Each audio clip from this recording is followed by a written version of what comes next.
Halo, balik lagi sama Heavy di sini. Sekarang aku akan menceritakan alur sebuah film yang premisnya tuh menarik banget kalau menurut aku. Jadi film ini tuh menceritakan tentang seorang dokter bedah yang melakukan bedah plastik kepada seseorang pria yang memperkosa putrinya. Nah, menarik banget kan? Kalau kalian penasaran, dengerin ya.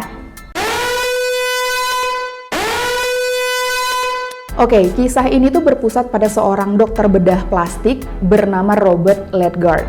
Dia ini diperankan oleh Antonio Banderas. Robert ini berasal dari keluarga yang kaya raya banget. Bahkan dia tuh tinggal di sebuah mansion yang mewah banget. Yang jarak antara pagar depan rumahnya nih sampai ke rumahnya itu tuh jauh banget. Ibarat kalian pas di pagarnya itu tangki kalian penuh, ya sampai rumahnya tuh habis tangki bensin kalian. Saking gede rumahnya dia. Tapi sebenarnya si Robert ini tuh bukan anak kandung dari keluarganya sendiri. Nih, kayak lovers. Jadi dia tuh sebenarnya adalah anak dari pelayan yang ada di rumah itu. Tapi kemudian dia diakui oleh orang tuanya sekarang, which is majikan ibu kandungnya sendiri. Dan akhirnya diangkat menjadi anak gitu. Tapi si Robert ini nggak tahu menahu tentang kisahnya itu. Jadi dia taunya ya udah dia tuh adalah anak orang kaya raya gitu. Robert ini nggak tahu juga bahkan orang yang selama ini mengasuh dia dari kecil itu adalah ibu kandungnya sendiri gitu, karena semua ini ditutupi oleh orang tua dan si ibunya, ibu kandungnya gitu. Robert pun ternyata punya saudara tiri dari sang ibu bernama Zeka. Mereka sejak kecil itu sudah hidup terpisah nih. Robert hidup di keluarga yang kaya, sedangkan Zeka hidup bersama sang ibu di kehidupan yang tidak terlalu beruntung. Zeka sama Robert ini sebenarnya saling kenal, cuma mereka tidak tahu kalau mereka tuh saudara tiri. Yang Zeka tahu, Robert ini adalah majikan dari sang ibu. Robert punya istri bernama Gal dan punya seorang putri bernama Norma. Mereka ini kehidupannya mapan lah, karena Robert ini pun di dunia kedokteran itu termasuk dokter yang sukses. Apalagi di mansion yang mewah ini, Robert bahkan punya ruang operasi pribadi.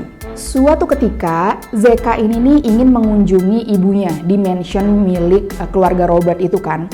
Jadi si Zeka datang menemui ibunya, dan ibunya tuh mempersilahkan Zeka masuk karena saat itu rumah dari keluarga Robert sedang kosong gitu. Kok tiba-tiba keluarga Robert ini datang? Paniklah kan tuh si ibu. Nah karena panik dia menyembunyikan Zeka di kamar mandi. Udah ditinggal deh tuh kan, seakan-akan tidak terjadi apa-apa. Lah ternyata kok Zeka ini tuh dipergoki oleh istrinya si Robert, yaitu si Gal yang aku bilang tadi. Mereka akhirnya bertemu dan anehnya nih, singkat ceritanya, mereka malah bermesraan antara si Gal dan si Zeka. Mereka bisa dibilang berselingkuh gitulah. Seperti yang aku bilang tadi, Robert sendiri pun kan tidak tahu nih tentang kisah masa kecilnya. Dia tidak tahu kalau dia punya saudara tiri. Begitu pula Gal. Gal ini tidak tahu bahwa orang yang sedang dia ajak berselingkuh ini adalah saudara tiri dari suaminya sendiri, yaitu si Robert. Karena belum ketahuan sama sang suami, ternyata Gal ini masih melanjutkan hubungan gelapnya sama si Zeka. Mereka bahkan berani untuk keluar bareng nih, berdua aja. Tapi ternyata di suatu perjalanan mereka ini terlibat sebuah kecelakaan yang lumayan parah. Dari kecelakaan itu si Zeka nih selamat nih, dia akhirnya kabur begitu aja. Sedangkan si Gal ini mengalami luka yang cukup parah atas kecelakaan itu. Karena mengalami luka bakar yang cukup parah atas kecelakaan itu, Gal pun akhirnya dirawat di rumah. Nah, Gal ini tuh tidak dibolehkan untuk melihat cermin. Bahkan di kamar itu nggak ada cermin sama sekali. Hal ini demi untuk menjaga mentalnya biar dia nggak kena gitu, mentalnya melihat fisiknya yang sudah tidak secantik dulu gitu. Tapi hari berganti hari, kondisi Gal itu akhirnya semakin sedikit membaik. Di suatu hari dia akhirnya mendengar suara senandung anaknya nih, si Norma. Si Norma lagi nyanyi gitu. Dia tuh ingin dong keluar kamar dan bertemu dengan anaknya gitu. Tapi karena kondisinya yang masih belum sembuh total, dia itu masih agak nggak lancar gitu jalan kakinya. Tapi dia tetap maksain nih keluar dari kamarnya melewati sebuah koridor. Dan ternyata di koridor itu ada cermin. Dia ngelihat dong refleksi dirinya dan begitu shock dirinya melihat bagaimana penampilannya sekarang, badannya sekarang, fisiknya sekarang. Si Gal ini akhirnya sampai lompat dari lantai 2 kamarnya ke bawah, jatuh. Dan you know what? Dia jatuh tepat di depan anaknya, yaitu si Norma. Nah, tentu saja sejak kejadian itu yang namanya melihat ibu sendiri bunuh diri nih di depan mata kita, tentu saja Norma kena mentalnya. Pertumbuhan mental Norma agak terganggu sejak saat itu.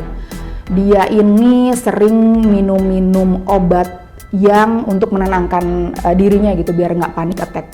Karena Norma ini juga anak yang cantik banget, ayahnya nih si Robert jadi makin-makin deh protektif sama si Norma sejak kejadian itu. Fast forward nih, Norma akhirnya sudah beranjak besar. Sebenarnya Norma ini walaupun punya masalah mental, dia tuh kalau nggak ke-trigger ya dia menjalani hari-hari seperti orang normal lainnya gitu. Jadi suatu hari dia pergi ke pesta bersama ayahnya yaitu si Robert. Tapi di saat pesta itu mereka ya sempat terpisah gitu kan. Nah, yang namanya remaja pasti sudah ada ketertarikan pada lawan jenis. Si Norma ini tertariklah sama seorang cowok nih. Jadi pada saat dia lepas dari pengawasan ayahnya, si cowok ini membawa Norma ke tempat yang sepi. Kayak bisa dibilang taman di area pesta itu gitu. Dibawa ke tempat sepi, dua orang sejoli untuk apa? Kita tahu lah ya mau diapain gitu. Akhirnya si cowok ini mencoba untuk memperkosa si Norma. Norma tentu saja tidak nyaman dengan hal itu. Dia itu seperti ingin memberontak, tapi badannya terlalu shock. Dia sampai nggak bisa berbuat apa-apa gitu. Dia nggak bisa melawan gitu. Nah, saat dia akan diperkosa sama si cowok ini, dari kejauhan sayup-sayup dia mendengar lagu dinyanyikan oleh seseorang yang ada di pesta. Lagu ini adalah lagu yang dulu sering dinyanyikan oleh mendiang ibunya. Hal ini ternyata jadi pemicu panic attack dari Norma karena memicu traumanya dia gitu.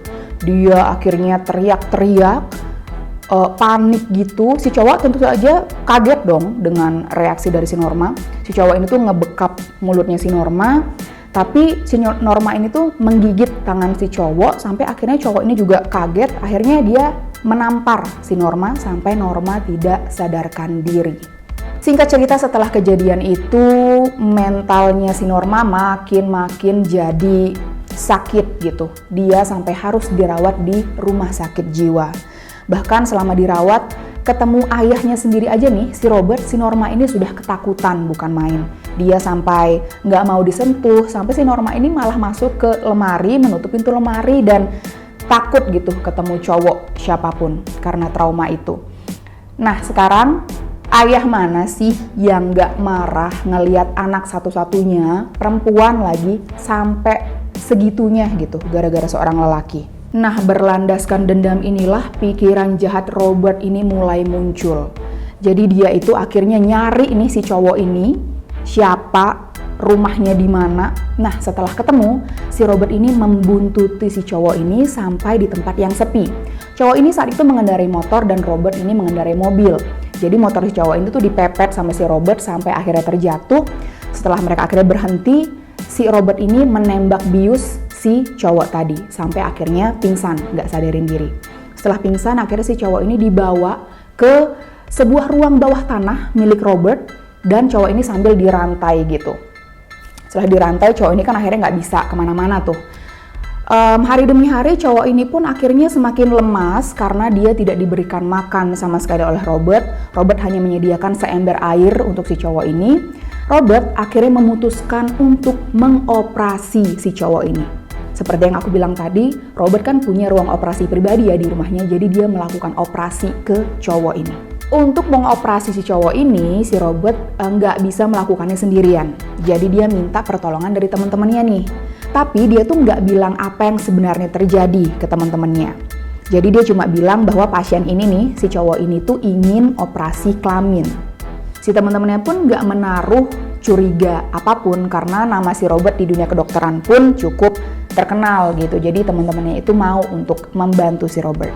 Akhirnya ya udah tuh si cowok akhirnya dioperasi kelamin. Tapi you know what? Norma akhirnya meninggal dunia. Robert jadi makin dendamnya sama si cowok ini. Jadi nggak cuma dioperasi kelaminnya, Robert ini melakukan operasi yang makin aneh-aneh. Si cowok ini dijadikan kelinci percobaan. Robert membuat semacam kulit buatan yang diekstrak dari kulit buah manggis, bukan bercanda. Diekstrak dari darah babi yang kemudian diuji coba gitu ke kulitnya si cowok ini. Dan ternyata berhasil, walaupun ngeri. Penampilan si cowok ini benar-benar kayak cewek tulen. Jakunnya diilangin, suaranya pun diubah jadi suara cewek tulen gitu. Jadi kulit babi tadi tuh, ekstraknya itu dicangkokkan ke kulit si cowok, sampai akhirnya udah rata semua diganti kulitnya, sampai kulitnya itu beneran yang mulus, nggak ada kerutan, bahkan kayaknya nyamuk nemplok pun kepleset gitu di kulitnya, saking bagus kulit si cowok ini. Si cowok ini tuh bahkan sudah sampai di titik yang pasrah, nggak bisa ngelawan sama sekali, dan akhirnya ya udah mau aja gitu diapa-apain sama si Robert. Akhirnya semua proses operasi itu selesai. Saat semua sudah selesai, akhirnya si cowok ini bertanya lah sama si Robert. Aku juga nggak tahu kenapa baru sekarang gitu dia bertanya, kenapa sih kamu giniin aku? Katanya si cowok ini nanya ke Robert. Robert menjawab, aku adalah ayah dari Norma, gadis yang kamu perkosa malam itu. Akhirnya terjawablah sudah tanda tanya yang ada di otaknya si cowok ini. Dia akhirnya tambah pasrah karena dia menganggap ini kayak karma atas perbuatannya. Walaupun malam itu sebenarnya si cowok ini nggak jadi ya memperkosa si Norma, karena kan Norma sudah keburu panik attack dan akhirnya menggigit tangan si cowok gitu. Tapi ya, bagai nasi yang sudah menjadi bubur, si cowok ini pun pasrah atas nasibnya. Nggak cuma diubah fisiknya 100% seperti cewek, Robert juga mengubah nama dari si cowok. Nama versi ceweknya adalah Vera Kraz. Dan kalian tahu hal yang paling mind-blowing dari proses operasi ini apa? Jadi, Robert mengubah wajah si cowok ini menjadi mirip seperti wajah mendiang istrinya, yaitu si Gal tadi. Sakit nggak nih si Robert? Aku juga nggak tahu penyebabnya apa, mungkin dia mau kayak melihat sosok istrinya hidup lagi gitu kali ya. Setelah operasi, si Vera, kita akan menyebut si cowok ini sebagai Vera ya mulai sekarang. Vera ini tidak langsung dilepas tentu saja, dia masih dikurung. Tapi sekarang sudah bukan di bawah tanah lagi ya, jadi ditaruh di sebuah kamar yang proper, ada kasur dan bagus lah gitu. Tentu saja hal ini agar Vera ini tidak melapor ke polisi ya tentang semua hal yang sudah dia lalui ini. Selain itu, Robert ini juga masih melakukan eksperimen terhadap si Vera ini, karena kan dia mau melihat bagaimana kulit sintetis yang dia punya itu bertahan kayak gitu. Karena goals dari si Robert ini, dia inginnya kulit sintetis buatannya itu bertahan dan akhirnya bisa dipasarin gitu suatu saat nanti. Makanya dia tetap mengurung si Vera ini di rumahnya. Di suatu hari yang lain nih, kita akan bicara tentang si Zeka lagi. Muncul lagi nih karakter ini. Zeka ini suatu hari mengunjungi ibunya, which is di kediamannya si Robert gitu. Saat itu Robert sedang keluar, tapi si Vera kan masih di rumahnya. Ibunya akhirnya mengizinkan si Zeka untuk masuk ke rumah. Nah, saat di dapur nih, area dapur, which is memang area ibunya. Dari sana itu kelihatan CCTV, layar yang memperlihatkan kamarnya si Vera gitu. Nah, melihat si Vera di layar ini, si Zeka ini kaget. Karena kan Vera ini mirip sama Gal, which is selingkuhannya dulu nih, yang udah meninggal, which is istrinya Robert yang dulu itu. Saat ngelihat si Vera, dia akhirnya teringat si Gal dan akhirnya dia nafsu lagi nih. Zeka akhirnya dengan niat jahat ini ingin ke ruangannya si Vera ini. Tapi pas nanya ke ibunya gimana cara akses ke ruangannya Vera, ibunya nggak memberitahu dong tentu saja. Tapi karena emang bejat banget nih si Zeka, dia malah menyekap ibunya. Jadi mulut ibunya itu disumpal dengan kain lap dan ibunya tuh diikat di kursi sampai nggak bisa melawan gitu deh. Akhirnya si Zeka ini dengan mandiri mencari ruangan mana tempatnya si Vera ini. Setelah mencari, akhirnya ketemu nih Vera di ruangan yang mana. Vera sempat melawan tentu saja. Pintunya dikunci tapi Zeka akhirnya menemukan kuncinya. Setelah pintunya berhasil dibuka, si Vera sempat melawan, tapi akhirnya tentu kekuatannya tidak sama dengan kekuatan Zeka yang besar. Akhirnya Vera diperkosa oleh Zeka. Saat kejadian pemerkosaan ini masih berlangsung, Robert pulang ke rumah nih teman-teman. Akhirnya mau nggak mau Robert ini memergoki Zeka yang sedang memperkosa si Vera gitu. Tanpa tedeng aling-aling, si Robert langsung ke kamarnya Vera dan membawa pistol dan langsung menembak mati si Zeka. Dor, ditembak tuh si Zeka. Vera yang merasa diselamatkan pun akhirnya memeluk si Robert dan ternyata dari situlah tumbuh benih-benih cinta nih antara Robert dan Vera. Karena kan awalnya hubungan mereka hanya sebatas penculik dan kelinci percobaan gitu ya. Tapi ternyata sejak kejadian itu mereka mulai merasakan cinta satu sama lain. Robert pun sebenarnya sudah mulai merasakan cinta ke Vera semenjak dia tuh sering ngawasin Vera. Apalagi kan fisiknya Vera udah mirip banget sama mendiang istrinya, si Gal gitu. Nah dari situlah mereka akhirnya mulai semakin dekat. Bahkan mereka akhirnya tidur bareng dan merencanakan hidup normal seperti layaknya suami dan istri. Vera tentu saja mau, tapi Vera ini menginginkan sebuah syarat, yaitu dia nggak mau dikurung lagi. Jadi dia mau bebas gitu, kemana-mana bisa, nggak usah di kamar itu lagi. Dan Robert menyetujui, sampai akhirnya suatu hari nih, koleganya si Robert yang dulu membantu dia mengoperasi si cowok ini, menemukan wajahnya si Vera yang masih versi cowok dulu itu di sebuah koran gitu, dalam status sebagai orang hilang. Hal ini membuat kolega Robert itu kaget dong, dia yang kayak, ini kan orang yang dulu aku operasi sama Robert gitu, operasi kelamin, kenapa dia ada di daftar orang hilang gitu. Alhasil kolega ini akhirnya datang ke rumah Robert dan mencoba mengkonfrontasi si Robert gitu, kayak, ya apa-apaan nih, kamu bilang kita operasi dulu karena maunya si pasien, tapi ternyata dia orang hilang gitu. Apakah ini sebuah operasi yang ilegal? Itu yang ditanyakan oleh si kolega ini. Saat konfrontasi itu sedang berlangsung, Vera tiba-tiba muncul. Bukan yang kayak minta pertolongan, Vera ini malah membela si Robert. Karena penghalang dari hubungan mereka, yaitu si koleganya Robert sudah teratasi nih, akhirnya Robert sama Vera pun menjalani kehidupan yang normal dan harmonis gitu. Robert akhirnya sudah percaya penuh pada Vera. Nggak cuma tidak dikurung lagi di kamar itu, Vera pun sudah diizinkan untuk keluar rumah oleh si Robert. Kebebasan ini ternyata tidak sebahagia yang terlihat nih teman-teman. Karena ternyata endingnya nih, si Vera hanya berpura-pura berperilaku manis dan loyal. Ternyata kepercayaan dari Robert memang hal yang dia targetkan gitu. Saat sudah mendapat kepercayaan si Robert, si Vera ini mencoba untuk mengakses pistol milik Robert. Jadi dia ke sebuah ruangan di mana tempat Robert menyimpan pistolnya. Saat pistol sudah di tangannya, kita tahu apa yang dia lakukan. Dia menembak Robert sebagai ajang balas dendamnya. Nggak cuma itu, si ibu pelayannya nih, yang adalah ibunya dari Robert, juga ditemui sama si Vera dan juga ditembak oleh Vera. Setelah semua orang di rumah itu mati, Vera pulang kembali ke keluarganya dalam kondisi dirinya yang sudah berubah menjadi wanita. Iya, itu tadi cerita dari film berjudul The Skin I Live In. Film ini tahun 2011 sih launch-nya, tapi plot dan alur ceritanya itu kalau menurut aku sih keren banget ya. Gimana? Teman-teman udah ada yang nonton film ini belum?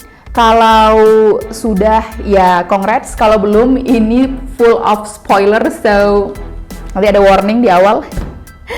Oke, kalau kalian suka sama konten ini, kalian bisa banget kasih likes-nya. Kalian juga bisa tulis di kolom komentar kira-kira film apa lagi yang mau kalian denger nih alur ceritanya yang bisa kita bawakan. Nggak harus film terbaru, nggak harus film kelas A, tapi apapun yang kalian rasa plotnya itu menarik, kalian bisa tulis di kolom komentar sebagai rekomendasi untuk kita ceritakan selanjutnya. Kalau gitu, segitu dulu. Heavy pamit undur diri. Bye-bye!